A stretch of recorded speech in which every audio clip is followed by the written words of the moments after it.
Hi Taurus, I hope you're having a great day. Let's have a look at your week ahead, the 10th of November through to the 16th of November in all different areas of your life. We're going to have a look first of all at finances.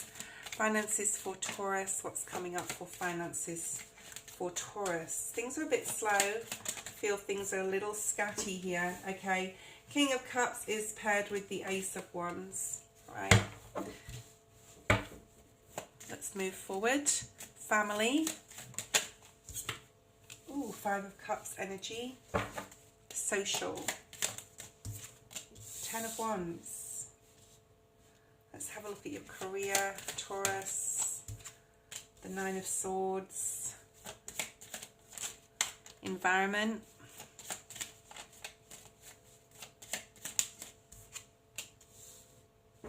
And love.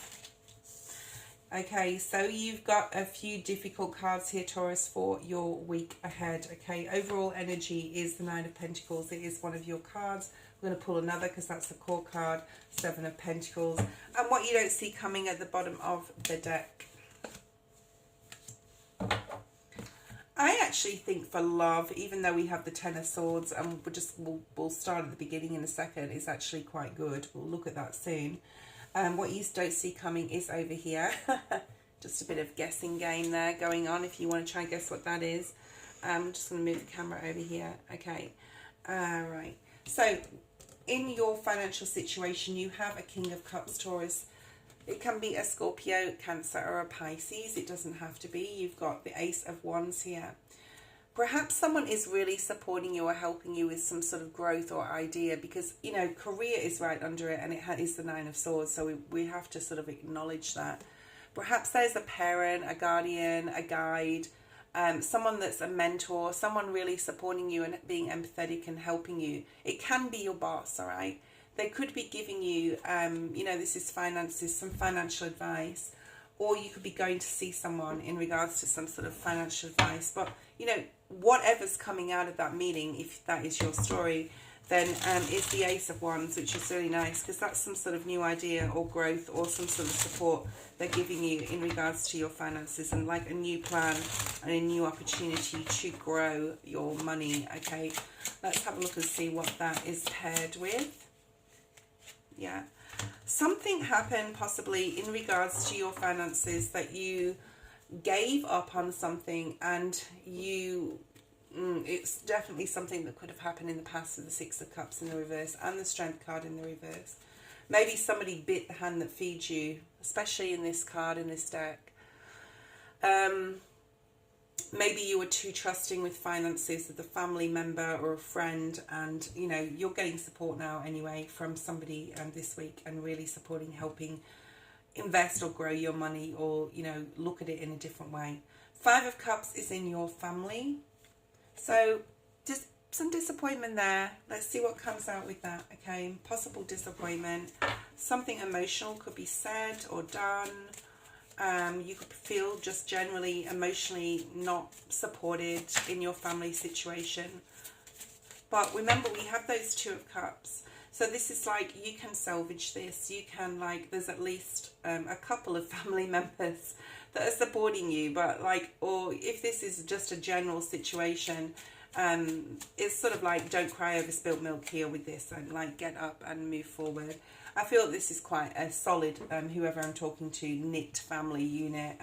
You could just have petty arguments and do that, but something that might be said. I mean, we just had that super moon, right, in Taurus. So something that could be said, Taurus, like, may really hit a nerve, but, you know, this is just clarifying that if that's your story, you know, you're going to get over that. This is a tight family. So the Ten of Wands is in your social. Perhaps someone is being a burden. Perhaps things, yeah, we've got the Devil with that. All right, Taurus. So perhaps someone is being a little bit of a devil in your social situation. Perhaps there is someone you know you need to really release and they're just a burden. Like every time you talk to them on the phone, like they cause drama. They're like, yeah, you're releasing someone. And if you're not, yeah, you're thinking about it at least in this week, okay? And that's in your friendship social circle. Nine of Swords is in your career. So what is going on with you, Taurus? Perhaps you're like, this is like waking up at night, getting up out of bed in the morning, I don't want to go to work, you know, things may be playing on your mind, things that your boss has said or co-workers have said, okay, this is in your career space, and you've got the Death card. You've also got the Death card in your environment, so this is very much linked. Work may be a big thing for you this week.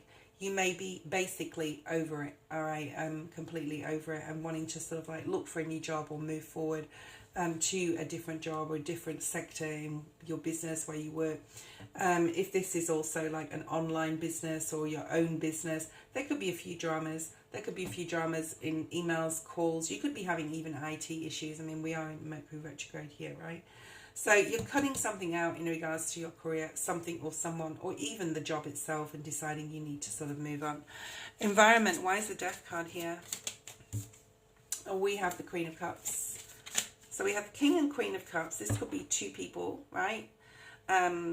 This is in your environment. This is to do with your finances. So there could be parents even like supporting or helping with something. What else is here? This is your energy though. I do feel I could nearly called you Virgo. Taurus. This is your energy as well, Taurus, and Libran energy, of course. We have Scorpio on the table as well as Capricorn. We have Leo here. We have double Scorpio. Actually, we have triple or 4 times the Scorpio. You may be dealing with Scorpio, maybe like your moon or rising or what have you. Okay, so this is like your environment. Your mother may be significant. I mean, we do have the Queen of Cups and the Empress, so there may be something going on with your mother. You could be spending time, if she's still with us on this earth, like with talking to her grandmother, even figure. If this is your energy, Taurus, this is you just like really being compassionate and empathetic to others around you. I do feel in your environment, you're the person that other people go to. Even though you have a few issues this week and you have like a few problems, you're still like the person that, you know, everyone looks up to. So you're hiding it well, Taurus, all these swords energies and 10 of Wands here and 5 of Cups, right? So remember to put yourself first. The Empress puts herself first as well. Put yourself first, Taurus. Spend some time on yourself. Get the rest you need. You know, because every bit of water you put into yourself, every time you water yourself, you're going to grow, right? So it's really important that, yeah, you can be there for others, but you need to also, you know, be there for yourself. 10 of Swords is here in the love situation. I actually feel this is quite good. I feel that like if you're especially partnered, any difficult situations, any bad, you know, difficult words, difficult things that have been said back and forth to each other, which could have been going on for a few days or even a few months or longer, you know, you're sort of like calling out and saying peace out sort of thing. On the 10 of Swords, his sign there in his hand is the same as the Hierophant energy, which is also your card. So there could be some changes going on, but like you're calling a truce. If there's been difficulty, especially in a relationship, I actually think it's going to get better here on in. 4 of Wands, this person is your person. They're your soulmate or your twin flame. And if you didn't know it, this is Spirit letting you know. That's just a clarification. We've also got the Sun. Yeah, so happier days ahead. I do feel that there's a lot of giving and taking here. 10 of Swords at the bottom of the deck, okay, as well. So yeah, you know, if you're both feeling this, you're both probably feeling this has been a hard time. You could have been through a rough period with a child or any situation really, but you're coming out of it the other side. So love looks really good. It looks like you're like making up, kissing and making up. So overall energy is to take your time. Basically, Taurus, your card is here. Take your time. You don't have to make any major decisions, especially because we've got like Mercury in retrograde till the 29th. So you don't have to make any decisions. I like Mercury retrograde because it gets me, you know, it gets everyone off the hook in making decisions or doing anything like major. 7 of Pentacles. Yeah, use this time. You may be reassessing, rethinking, regrouping, recalibrating things right now this week. What you don't see coming, what do we have here? We have the Lovers and the Temperance card. Wow. So what's coming up is, you know, whatever difficulty you've got going on in career, family, even relationships, you're going to be getting through it. You're coming to much more of a harmonious time here. Be patient. This is the angel of divine timing. You've got the lovers in the they're both in the upright, okay? You can get over any hurdle between you and your significant other, or your career, or your boss, or your social, or whatever's going on in your life. You've got these two cards coming up, which are perfect, right? That was your reading, Taurus. I hope you have a great day. Bye.